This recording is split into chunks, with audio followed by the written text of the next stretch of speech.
Vote দেবেন তো, কি বলবেন? দেখুন, কাঞ্চন মল্লিক পেশাগত জায়গা থেকে আমার বন্ধু।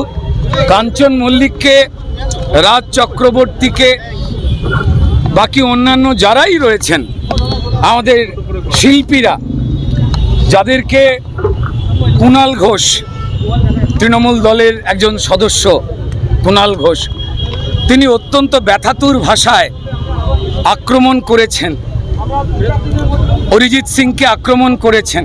আমি আবার বলবো, আমার যারা শিল্পী বন্ধুরা রয়েছেন তাদের মুখ দিয়ে কড়া কথা বলানো হচ্ছে।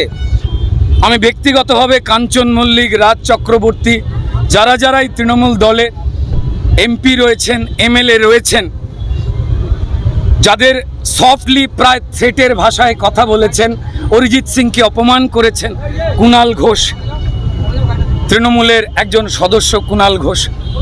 আমি আবার বলবো, আমার বন্ধুরা কেউ পাপের পক্ষে নয়, অন্যায়ের পক্ষে নয়, তারা মানবিকতার পক্ষে বলেই তাদের এই ধরনের প্রচ্ছন্ন হুমকির শিকার হতে হয়েছে।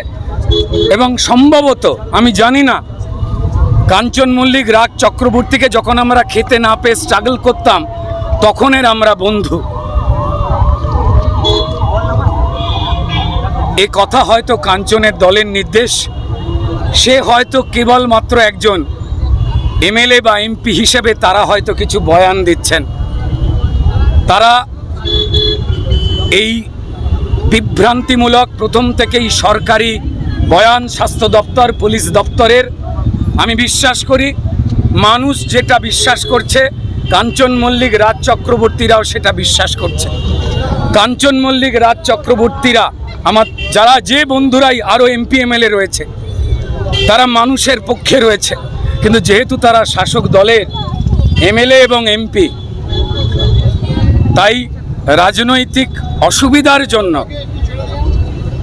তারা শাসক দলের হয়ে কথা বলছেন, কিন্তু তাদের হৃদয়ে মানুষের হয়ে কথা রয়েছে। আপনারা যেটা বললেন যে কাঞ্চন মল্লিক যে কথাটা বলছে একটু ধুমকির প্রায় শোনাচ্ছে, আমি বিশ্বাস করি না কাঞ্চন মল্লিক, রাজ চক্রবর্তী, জুন মালিয়া, বাকি যারাই রয়েছেন তৃণমূলে, তারা হৃদয়ের দিক থেকে যে সরকারের স্বাস্থ্য দপ্তর, পুলিশ দপ্তর যারা বিভ্রান্তিমূলক বয়ান দিচ্ছে বা তথ্য প্রমাণ লোপাটের সঙ্গে জড়িয়ে গেছে বলে সাধারণ সব মানুষ বলছে, বা হঠাৎ করে তদন্ত চলাকালীন পিডব্লিউডি ডিপার্টমেন্টকে দিয়ে সেমিনার রুমের আশপাশ ভেঙে প্রমাণ গোড়াবার চেষ্টা করা হলো বলা হচ্ছে, যেটা আমি জানি না আমার বন্ধুরা এই ধরনের কাজে বিশ্বাস করে কিনা। তাদের হৃদয়ে হাত দিন, মুখের কথায় তাদের যাবেন না, তাদের হৃদয়ে হাত দিন। তারা পশ্চিমবঙ্গের জনগণের কথা বলছে, আমরা সবাই মিলে যা কথা বলছি, আমাদের মায়েরা, বোনেরা, তাদের পরিবার, তিলোত্তমার পরিবার যে কথা বলছে, তারা আসলে সেই কথাই বলতে চায়। বাধা তো তাকে হয়তো আছে।